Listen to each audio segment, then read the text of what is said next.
올해 2023년 이제 둘째 주일을 우리가 또 맞이하여 하나님 앞에 예배드립니다. 2023년은 본질에 충실한 교회 이 표를 가지고 우리가 또 한 해 동안 하나님 앞에 살아갔으면 좋겠다라고 이렇게 서로 결단하고 권면을 했는데요. 이 본질에 충실한 교회 또 성도답게 한 주간 동안 성경 많이 읽고 계셨죠? 예, 감사합니다. 대답 한 번도 안 할까 봐 걱정했습니다. 기도하고 계셨죠? 예, 또 예배 사모하는 마음으로 나오셨지요. 예, 그리고 주변에 있는 우리 이웃들, 교회 공동체 지체들 사랑하고 섬기고 아끼는 마음으로 교제에 임하고 계시지요. 예, 감사합니다. 조금 더 크게 대답해 주셔도 될 것 같아요. 부끄러워하지 마시고요. 예, 이런저런 그 신앙의 본질적인 거 이런 것에 늘 우리가 충실해서 하나님 앞에 참 가치 있는 인생, 가치 있는 2023년을 보내시는 우리 모두가 되었으면 좋겠습니다. 우리 서로에게 이렇게 인사하면 좋겠습니다. 본질에 충실한 우리가 됩시다. 이렇게 인사하겠습니다. 예. 이 시간 저는 하나님께서 원하시는 예배라는 제목 가지고 함께 하나님 말씀 받기를 원합니다. 여러분, 성도가 누굽니까? 성도는 예수님 덕분에 하나님의 자녀가 된 자들이지요. 내가 잘나서 뭔가 남들보다 특별해서가 아니라 예수님 덕분에 하나님이 우리를 불쌍히 여겨주셔서 우리가 하나님의 자녀가 되었습니다. 살아온 인생 과정이 다 다릅니다. 사람마다 성격도 다르고 경험도 다르고 참 다양한 사람들이 이렇게 하나님의 은혜로 예수 믿고 하나님의 자녀가 되었고 그 덕분에 또 이 예수님 덕분에 한 가족이 됐습니다. 예수피 이게 한 몸 되어서 예수피로 인해 한 몸 되어서 한 가족이 되었고 이렇게 교회 공동체를 이루게 됐습니다. 가만히 되돌아보면 내가 어쩌다가 예수를 믿고 하나님의 자녀가 되었을까? 나같이 이렇게 심보가 고약하고 전혀 바뀔지 않을 것 같았던 내가 이렇게 예수 믿고 하나님의 자녀가 되다니, 그리고 영원하신 하나님 나라 그 나라를 소유한 백성이 되다니, 이런 것을 생각하면 야, 이 모든 게 하나님의 은혜구나라는 그런 고백을 절로 하게 됩니다. 여러분, 이런 하나님의 은혜를 늘 잊지 않고 우리가 개인마다 하나님 앞에 신앙생활을 잘하고, 그리고 이 교회 공동체로 모였으니까 이 모인 교회 공동체가 하나님의 은혜를 감사하고 자랑하면서 하나님이 기뻐하시는 그런 교회 공동체로 나아갔으면 좋겠습니다. 그렇다면 여러분, 하나님께서 우리를 구원하시고 교회 공동체로 모이게 하신 이유가 뭔가? 이것을 우리가 좀 생각하면서 우리의 신앙생활을 하였으면 좋겠습니다. 하나님께서 우리를 구원하시고 교회 공동체로 모이게 하신 이유, 그 이유는 다른 게 아닙니다. 만물의 주인 되신 하나님께 예배하는 자로 우리를 이렇게 부르셨다라는 것, 그리고 교회 공동체로 부르셨다라는 사실입니다. 이 사실을 출애굽기 말씀이 우리에게 분명하게 가르쳐주고 있습니다.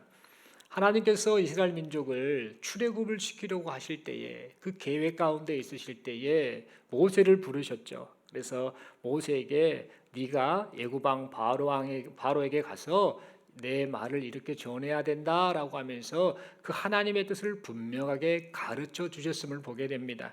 출애굽기 3장 18절에 이렇게 기록합니다. 그들이 네 말을 들으리니 너는 그들의 장로들과 함께 애굽 왕에게 이르기를 히브리 사람의 하나님 여호와께서 우리에게 임하셨은즉 우리가 우리 하나님 여호와께 제사를 드리려 하오니 사흘길쯤 광야로 가도록 허락하소서 하라라고 하나님께서 모세에게 이 바로 왕에게 가서 이렇게 말을 전해라고 가르쳐 주셨던 겁니다.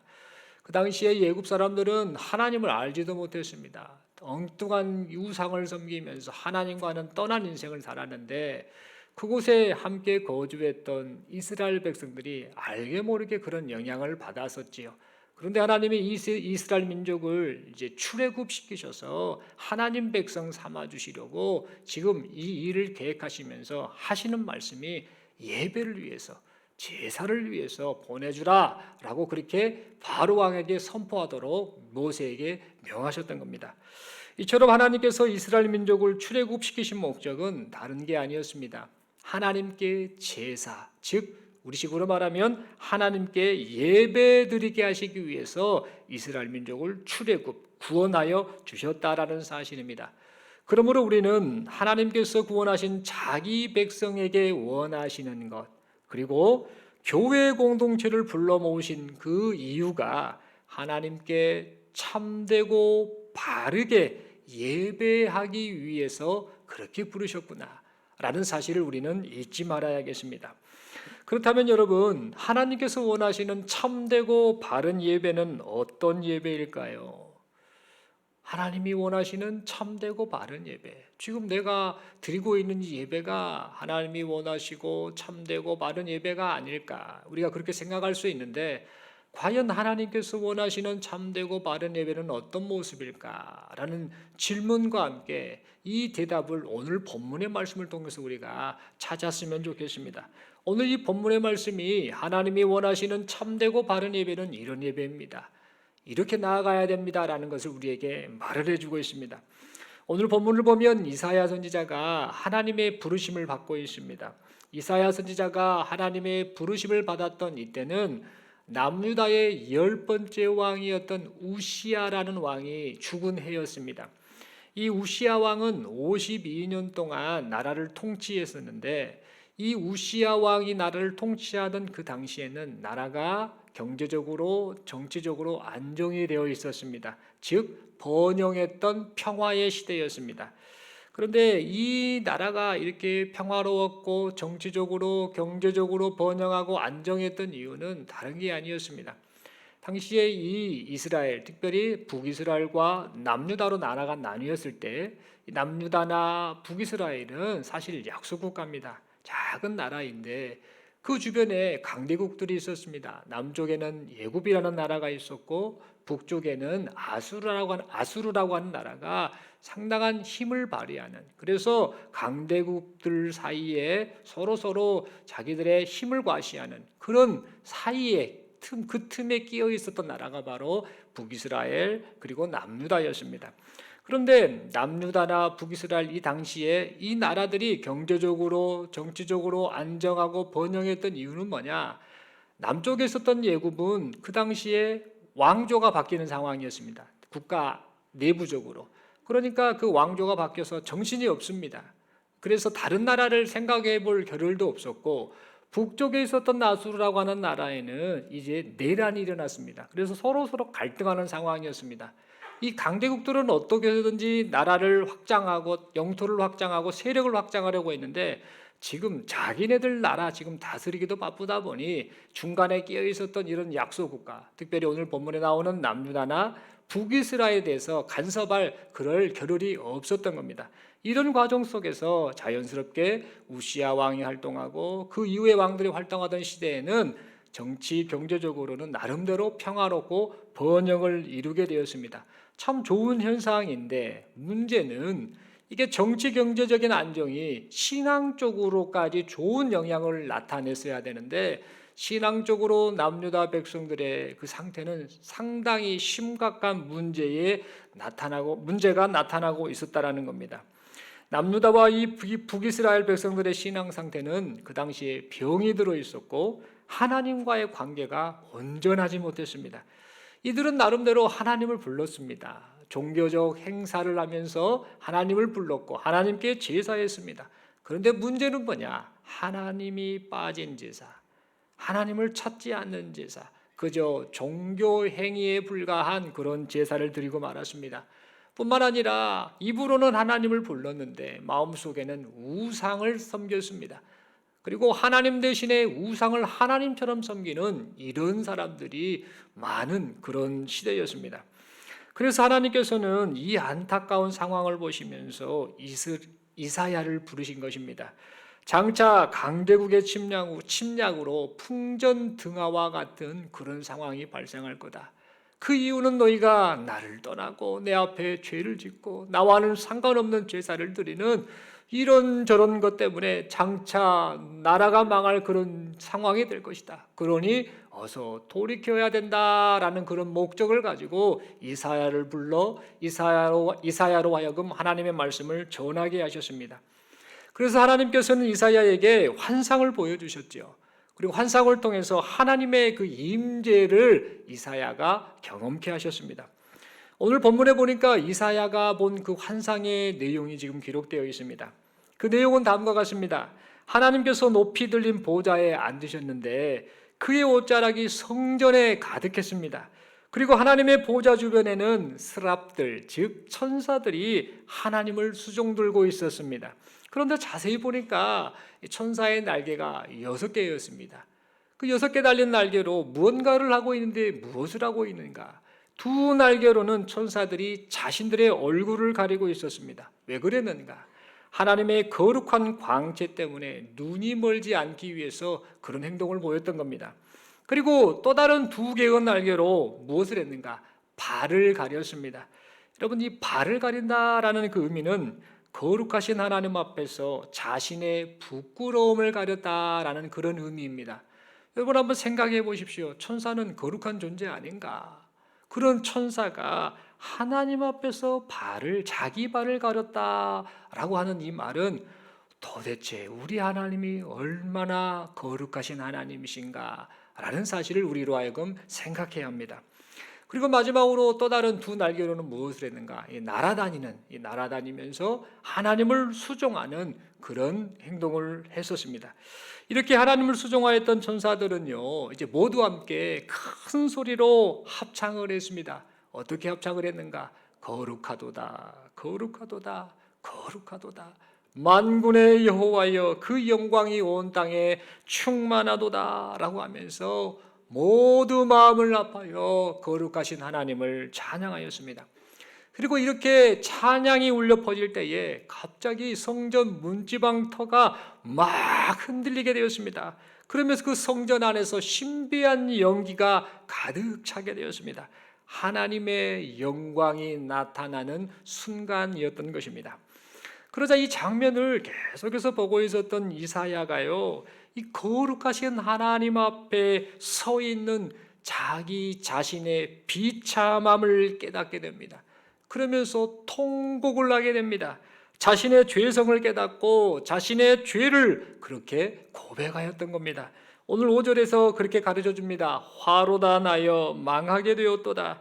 나는 입술이 부정한 사람이요, 나는 입술이 부정한 백성 중에 거주하면서 만군의 여호와이신 왕을 배웠음이로다. 여러분, 이사야가 이러한 고백을 했던 것은 장엄한 하나님의 그 임재를 경험하면서 2 가지를 생각한 겁니다. 하나님이 거룩하신 분이시구나, 이 거룩하신 하나님을 내가 배웠구나라는 사실, 그리고 그 거룩하신 하나님 앞에 서 있는 내 자신의 비참함, 추악함, 이것을 뼈저리게 깨달았던 것입니다. 그래서 자신의 악함을 괴로워하면서 자복하게 됩니다. 이런 모습을 보신 하나님은 어떻게 하셨는가? 하나님께서는 이사야의 허물을 제해 주셨고 그런 죄를 용서해 주셨습니다. 오늘 본문의 6절 7절 말씀이지요. 그때에 그 스랍 중에 하나가 부젓가락으로 제단에서 집은 바 핀 숯을 손에 가지고 내게로 날아와서 그것을 내 입술에 대며 이르되, 보라, 이것이 네 입에 닿았으니 네 악이 죄하여졌고 네 죄가 사하여졌느니라 하더라. 이처럼 하나님께서는 이사야의 허물을 제해 주셨습니다. 그의 죄를 용서해 주셨습니다. 뿐만 아니라 이사야로 하여금 장차 이제 삶이 하나님의 뜻대로 하나님의 일꾼답게 살 수 있도록 변화까지 시켜주셨습니다. 또한 하나님께서는 이사야로 하여금 인생들을 불쌍히 여기시는 하나님의 음성을 듣도록 해주셨습니다. 어떤 음성이었는가? 내가 누구를 보내며 누가 우리를 위하여 갈고, 누군가는 꼭 보내야 하는데 보낼 사람이 아무도 없구나라는 그 하나님의 그 예타는 그 음성을 이사야가 듣게 되었던 것입니다. 그리하여서 이사야는 하나님의 음성을 듣고 이렇게 반응을 하지요. 주여, 내가 여기 있나이다, 나를 보내소서라면서 하나님께 결단의 고백을 드렸습니다. 여러분, 이 이사야는요, 오늘 이 본문의 말씀을 통해서 임재하신 하나님, 그 하나님을 만난 자에게서 나타나는 회개, 그리고 삶의 결단, 이런 모습을요, 우리로 하여금 깨닫게 하기 위해서 그 목적으로 어찌 보면 그런 그 모델로서 그러한 모습을 보여주고 있음을 보게 됩니다. 그리고 하나님께서는 추악한 죄인에 불과한 이사야를 만나주셨고 용서해 주셔서 하나님을 만난 이사야의 삶이 변화되게 하시는 놀라운 은혜를 베풀어 주셨습니다. 사랑하는 성도 여러분, 이 시간 여기 모인 우리들도요, 지금 이와 같은 은혜, 이사야가 누렸던 그 은혜를 동일하게 받고 있습니다. 무엇을 통해 이러한 은혜를 받고 있는가? 바로 이 시간 함께 모여 지금 드리고 있는 이 예배를 통해 이 은혜를 받게 되었다라는 사실입니다. 여러분, 여기 모인 우리는요, 예배를 통해 하나님의 임재를 경험할 수 있게 되었습니다. 예배를 통해 임재하신 하나님 앞에서 우리 자신의 죄악됨을 깨닫게 되었습니다. 예배를 통해 우리의 죄를 사하시는 하나님의 긍휼히 여기심을 받게 되었습니다. 예배를 통해 인생을 향한 하나님의 예타는 마음이 어떠한지를 알게 되었고, 예배를 통해 하나님을 만난 우리가 이제 어떻게 살아야 할 것인지를 깨닫게 되었습니다. 이 모든 것이 하나님께 드리는 예배를 통해, 하나님께 드리는 예배를 통해 주어졌다라는 사실입니다. 이 얼마나 감사한 일인지 모릅니다. 그러므로 우리는 우리가 지금 드리는 이 예배의 소중함을 인식해야 됩니다. 이 예배가 얼마나 소중한 순간순간 시간인지를 생각하며 목숨을 다해서 하나님 앞에 참된 예배자로 나아가야겠습니다. 그렇다면 여러분, 지금 우리는 예배를 통해 지금 하나님께서 주시는 이와 같은 은혜를 충만하게 경험하고 있는지 우리 자신의 상태를 돌아보아야 합니다. 예배를 통해 하나님의 임재하심을 경험하고 있는지, 임재하신 하나님 앞에서 우리 자신의 추악함을 깨닫고 진정한 회개를 드리고 있는지, 예배를 통해 우리를 용서하시는 하나님의 죄사함의 은혜를 생각하며 감격하고 있는지, 우리를 만나주시고 우리의 죄를 용서하시고 품어 안아주시는 하나님 앞에서 이제는 하나님의 뜻대로 새롭게 변화된 삶을 살겠습니다라는 그런 결단을 하고 있는지, 우리가 지금 드리는 이 예배 순간순간의 상황, 내 마음 자세를 하나님 앞에서 돌아보아야겠습니다. 여러분, 만약에 이러한 반응들이 우리에게서 없다라고 한다면요, 정말 죄송하고 안타깝지만 지금 우리가 드리고 있는 이 예배는 하나님이 원하시는 참되고 바른 예배가 아닐 수 있다는 겁니다. 여러분, 하나님의 임재를 갈망하지 않는 예배, 예배의 주체 되시고 우리의 예배의 대상 되신 그 하나님의 임재를 갈망하지 않는 예배는요, 하나님께서 원하시는 참되고 바른 예배가 결코 아닙니다. 임재하신 하나님 앞에서 우리 자신의 죄를 보지 못하고 하나님 앞에 마음을 찢는 회개가 없다라고 한다면 이 예배는 하나님께서 원하시는 참되고 바른 예배가 아닙니다. 여러분, 이러한 모습은 이미 이스라엘 백성들의 모습 속에서 나타났습니다. 이사야서 1장 12, 13절 말씀을 보면은요, 이스라엘 백성들이 하나님 앞에 어떤 모습으로 예배를 드렸는가, 그것이 나와 있고 그 모습을 보며 안타깝고 힘들어하시는 하나님의 그 마음이 잘 나타나고 있음을 보게 됩니다. 이사야서 1장 12, 13절입니다. 너희가 내 앞에 보이러 오니 이것을 누가 너희에게 요구하였느냐? 내 마당만 밟을 뿐이니라. 헛된 재물을 다시 가져오지 말라. 분향은 내가 가증히 여기는 바요, 월삭과 안식일과 대회로 모이는 것도 그러하니 성회와 아울러 악을 행하는 것을 내가 견디지 못하겠노라. 당시 북이스라엘 남유다 이 백성들의 예배의 상태는 어땠는가? 예배는 드렸습니다. 제물도 가지고 왔습니다. 절기를 따라 하나님 앞에 예배를 드렸는데 문제는 뭐냐? 하나님이 받으시는 예배가 아니었다라는 겁니다. 성전에 모여서 예배는 드린다, 제사는 드린다고 하는데 하나님이 보시기에는 뭐냐? 내 마당만 밟고 가는 거야. 의미 없는 행동을 하고 있구나. 제물을 드리냐? 너희가 분향을 하면서 나를 경배한다고 하느냐? 그런데 내가 그 제물을 못 받겠다. 냄새 난다.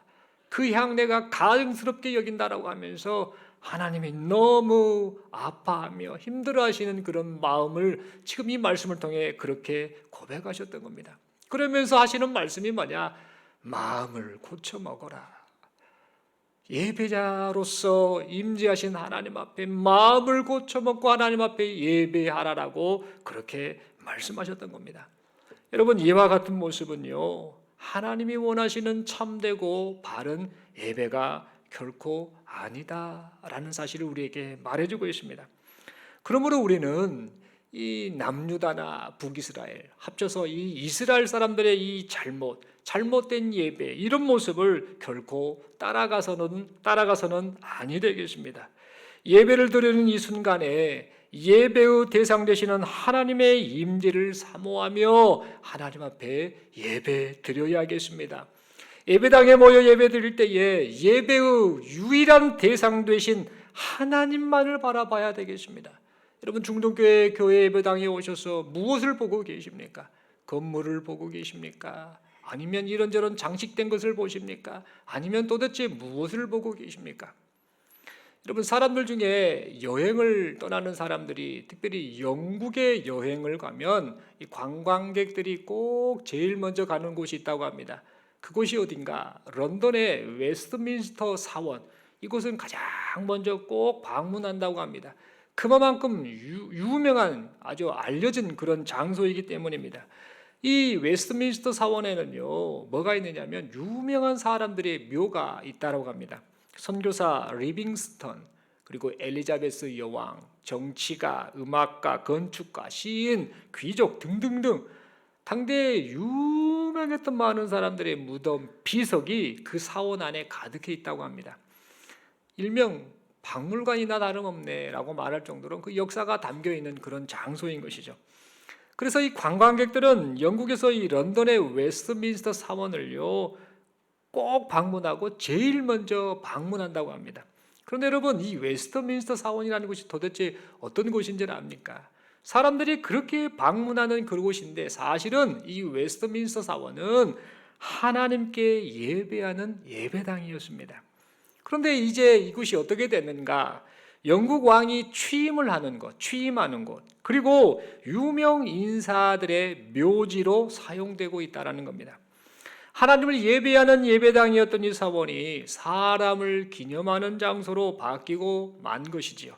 그래서 사람들은 그 안에 들어가서 자기가 알고 있는 유명했던 과거의 그 사람들을 확인하고 싶어 합니다. 그 사람들의 이름을 확인하고 그의 행적을 확인하면서 나 저 사람 아는데 라는 그런 마음으로 그렇게 반응을 한다고 합니다.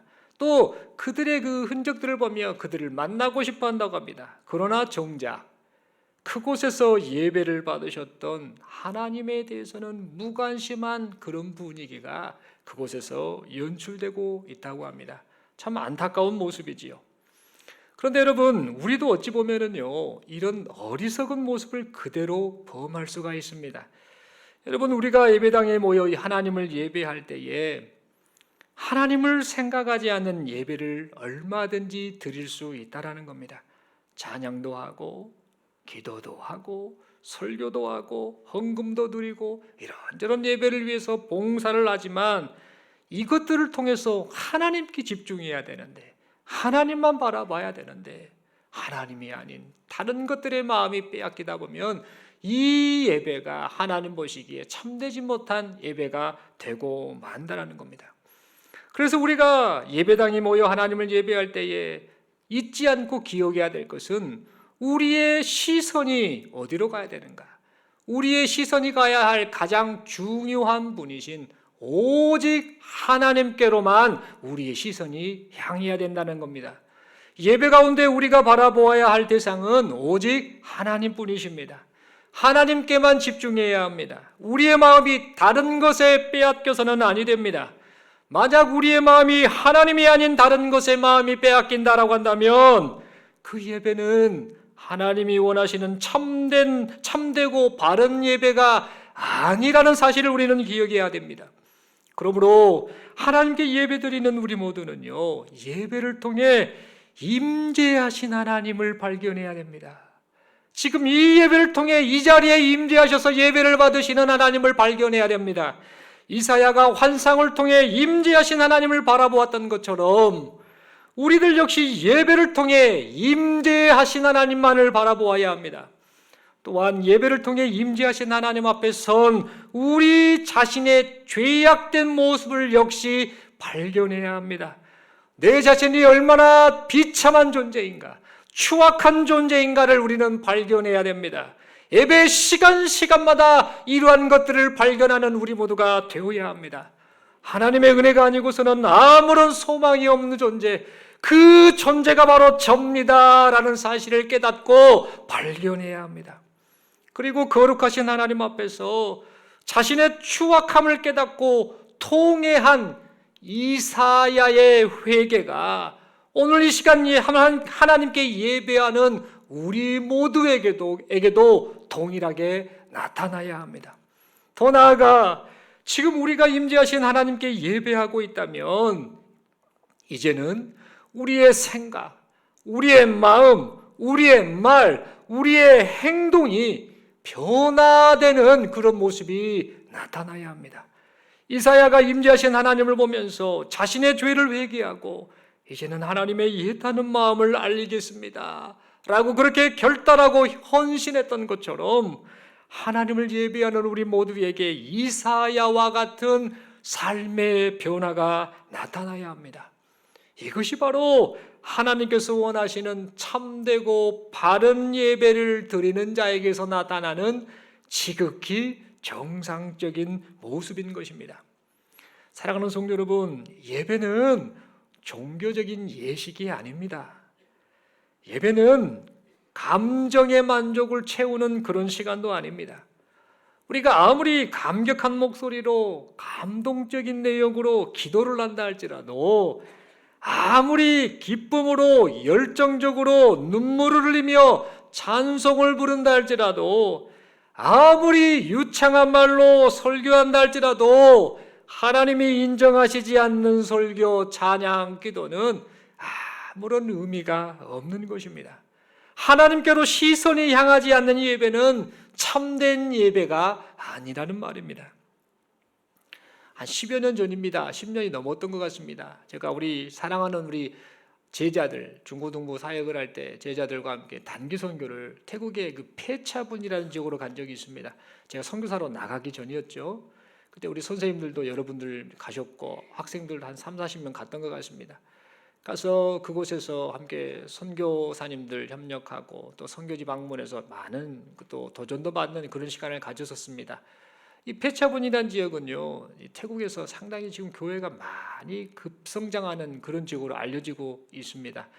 독특한 특징을 가지고 있고 또 성도 간에 서로 교제하고 관리도 참 잘 되는 그런 교회였던 것으로 기억을 합니다. 그런데 이제 그곳에서 이제 말씀을 전할 그 기회가 주어져서 우리 학생들과 함께 방문해서 함께 태국 사람들과 예배를 드렸습니다. 예배를 드릴 때 태국 사람들 찬양팀들이 이게 한 상당한 숫자였습니다. 한 10명이 넘는 것 같았어요. 한 10명, 15명. 상당한 많은 사람들이 그곳에서 찬양 인도를 하고 찬양을 하면서 뜨겁게 찬양을 했습니다. 그리고 그 안에 있었던 성도들이 상당히 많았습니다. 수십 명 되는 사람들이 모여서 함께 찬양을 뜨겁게 했습니다. 이 악기팀도 동원됐고 뭐 찬양도 잘하고, 그때 이제 태국말을 몰랐으니까 하여튼 신나게 부르더라고요. 그리고 악기도 얼마나 잘 다룬지 일반 한국의 악기 다루는 사람 못지않게 잘 다뤘습니다. 드럼도 치고 베이스 기타도 치고 전기 기타도 치고 뭐 하여튼 뭐 여러 악기를 동원해서 뜨겁게 찬양을 했는데, 이 찬양 시간이 30분이 주어졌었는데요, 30분에 끝나지 않고요, 무려 1시간 반 동안이나 그렇게 하더라고요. 그래서 약속 시간이 정해졌는데 자기네들 신나게 찬양하고 막 하더라고요. 그래서 그런가 보다 하면서 그게 끝나고 나서 이제 제 설교 순서가 이게 이제 정해졌었는데 30분만 할 것이 1시간 가고 1시간 반까지 되니 참 지치기도 하면서, 또 노래를 찬양을 하는데 한국말만 할 줄 알지 태국말을 모르는 사람들이 갔으니까 얼마나 좀 어려웠겠습니까? 힘들었겠습니까? 그래서 뜨겁게 찬양을 막 하는데 이 찬양팀들이 어깨를 들썩들썩하고 그냥 말 그대로 콘서트를 방불케 하는 그런 모습이 연출되었었습니다. 그래서 찬양이 다 끝나고 나더니 이분들이 어떻게 행동을 한 줄 아십니까? 설교 시간이 되어서 설교를 하려고 딱 강례상에 오르니까요, 찬양팀 멤버들이 전부 밖으로 다 나가더라고요. 그래서 어이가 없었습니다. 예배 드리는 사람들이 밖을 나가네. 봤더니 밖에서 막 돌아다니고 자기네들끼리 막 이런저런 이야기하고 잘했다고 자기들끼리 막 이렇게 하면서, 어떤 사람은요, 아이고 오늘 고생했네 하면서 담배를 피면서 후 피면서 그런 사람도 있고 별의별 사람들이 다 있었습니다. 진짜 어이가 없더라고요. 그래서 제가 그것을 보고 가만히 있었겠습니까? 그리고 그때 제가 태국에 간 상황도 아니고 방문했던 상황이니까 용기를 내서 선교사님이 통역 좀 해주세요 해놓고요, 다 들어오세요 불렀습니다. 다 들어오시라고, 찬양팀들 나가지 마시고 다 들어오시라고. 그랬더니 조금 있다 한참 있다가 들어오더라고요. 표정들이 안 좋아요. 막 찡찡해가지고 막 들어오더라고요. 그래서 앉으시라고, 예배 드리자고. 그랬더니 막 찡찡해하고 있는 모습을 봤습니다.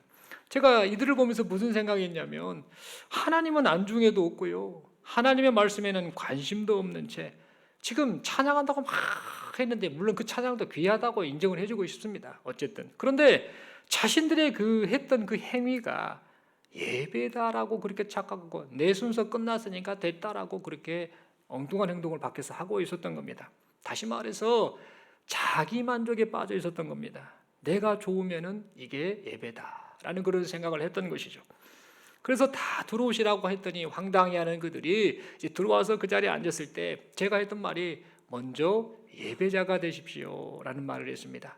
이런저런 거 맡아서 하는 거 말고 먼저 하나님 앞에 예배자가 됩시다, 그 이야기를 했고요. 그러면서 이 예배를 드렸던 그 회중들에게 제가 이걸 물어봤습니다.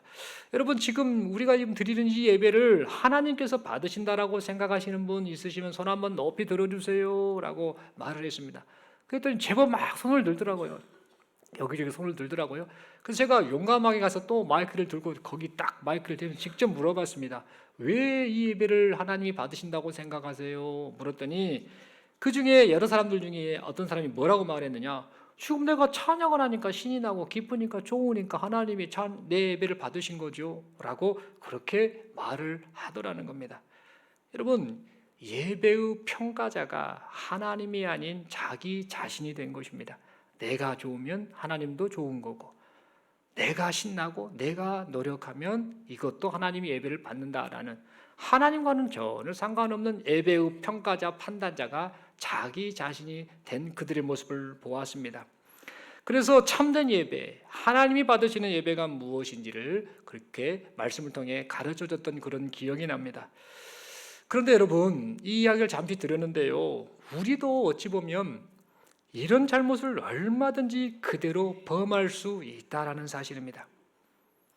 우리가 예배를 드리는 이 순간에도 그들의 그 부끄러운 모습이 우리의 예배 가운데서, 우리의 심령 가운데서, 우리의 행동 가운데서도 그대로 나타날 수가 있다라는 겁니다.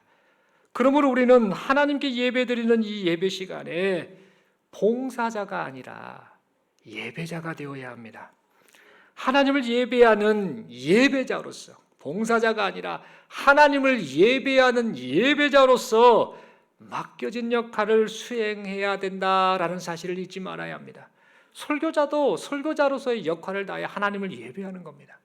찬양하는 사람들도 찬양하는 그 역할을 통해서 하나님을 예배하는 것이고, 함께 참석하고 기도를 맡고 순서를 맡은 모든 사람들도 먼저 예배자로서 하나님 앞에 예배하는 것, 그것이 하나님이 받으시는, 하나님이 원하시는 참되고 바른 예배의 모습이라는 겁니다.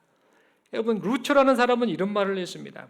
오늘날 교회는 예배하는 자보다 일하는 자를 먼저 찾고, 하나님은 일보다 예배하는 자를 먼저 찾으신다라는 말을 남겼습니다. 교회 공동체가 조직체를 이루고 뭔가 일을 하고 으쌰으쌰 하면서 뭔가 부흥하고 성장하기 위해서 많은 일꾼이 필요하겠지요. 그런데 여러분, 그것은 우선순위가 되어서는 아니 된다는 겁니다. 교회가 부흥하고 성장하고 뭔가를 하기 위해서 일꾼이 필요하는, 물론 필요하겠습니다만 이것은 부차적인 것입니다. 제2, 제3, 제4의 순서일 뿐입니다. 가장 먼저 중요한 것은 하나님이 찾는 자는 누구인가? 예배하는 자. 일보다 예배하는 자를 먼저 찾으신다라는 사실을 우리는 기억해야 됩니다. 그래서 우리가 하나님 앞에 예배를 드리며 과연 내가 하나님 앞에 참된 예배자인가, 우리 자신을 돌아보아야 한다는 겁니다.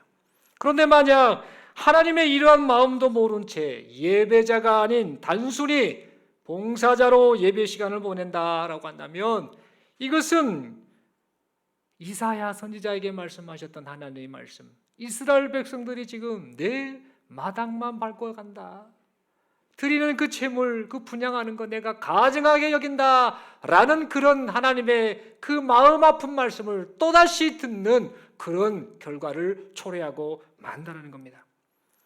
사랑하는 성도 여러분, 우리는 이 말씀을 통해 생각해야 됩니다. 하나님이 원하시는 예배, 이 예배는 임재하신 하나님을 사모하는 것, 그것에서부터 출발한다는 것을 잊지 말아야 합니다. 그리고 임재하신 하나님을 바라보면서 우리 자신을 발견하는 것, 내가 얼마나 추악하고 비참한 존재인가, 하나님 없이는 소망이 없는 존재라는 사실을 깨닫는 예배, 이 예배가 하나님이 원하시는 예배라는 사실을 잊지 말아야 합니다. 뿐만 아니라 나의 비참함을 알았으면 하나님 앞에 우리의 죄를 자복하고 회개하면서 하나님의 그 죄사함 하시는 은혜를 받으며, 그리고 이제는 하나님의 기뻐하시는 원하시는 삶을 살겠습니다라고 결단하며 나아가는 것, 이것이 바로 하나님께서 원하시고 하나님이 기뻐하시는 예배라는 사실을 잊지 말아야겠습니다. 사랑하는 성도 여러분, 하나님께서 원하시는 참되고 바른 예배의 출발은 임재하신 하나님만을 바라보는 것입니다. 임재하신 하나님, 이 시간 이 예배를 받으시는 하나님, 그 하나님을 바라보는 것, 그것이 바로 하나님이 원하시는 참되고 바른 예배의 출발점이라는 사실입니다. 그러므로 하나님께 예배드리는 우리 모두의 마음가짐이 하나님의 임재를 갈망하며 하나님께만 집중할 수 있기를 간절히 소망합니다. 그리하여서 임재하신 하나님과의 만남이 회개와 삶의 변화로까지 이어져서 하나님의 뜻을 따라 살아가는 복된 인생을 살아가시는 여기 모인 우리 모두가 될 수 있기를 간절히 소망합니다. 우리 마지막으로 서로에게 이렇게 인사하겠습니다. 하나님께서 원하시는 예배를 드리고 있습니까? 이렇게 묻겠습니다. 한 번 더 인사하겠습니다. 임재하신 하나님만을 바라봅시다. 여러분, 제가 예전에 그 신학대학원 다닐 때요, 그 설교학을 가르쳐 주셨던 교수님이 계셨어요. 이 교수님이 한국에서 상당히 유명한 설교학 교수님이셨는데 지금은 미국의 워싱턴 한인교회 담임 목사님으로 청빙되셔서 목회를 잘하고 계셔요. 이분이 설교학 교수로는 상당히 알려진 분이셨는데 그분이 가르쳐 줄 때 그 강의하시면서 자주 그 여러 번 말씀하셨던 게 있습니다. 어떤 말씀하셨냐면, 설교할 때 예수님이 저 맨 뒤에, 지금 저 먼 뒤에 김일혜 권사님 앉아 계신가요? 헌금위원 관련해서 계시는데 그 옆에 예수님이 앉아 계신다라는 거 잊지 말고 설교해라 라고 그렇게 가르쳐 주셨습니다.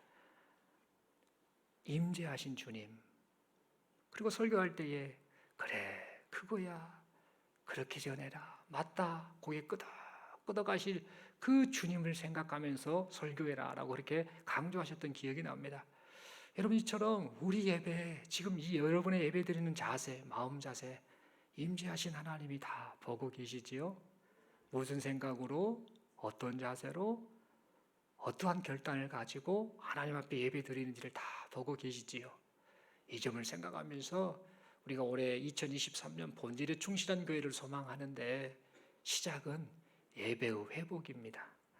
예배에 사모하고 예배를 통해 임재하신 하나님을 인정할 때에 우리가 점점 본질에 충실하게 될 것이고, 그래서 하나님이 원하시는 그 뜻들을 이루어가는 우리 성도개인 교회 공동체가 될 줄로 믿습니다. 이런 은혜가 충만할 수 있기를 간절히 소망합니다. 기도드리겠습니다. 하나님 아버지, 은혜를 감사합니다.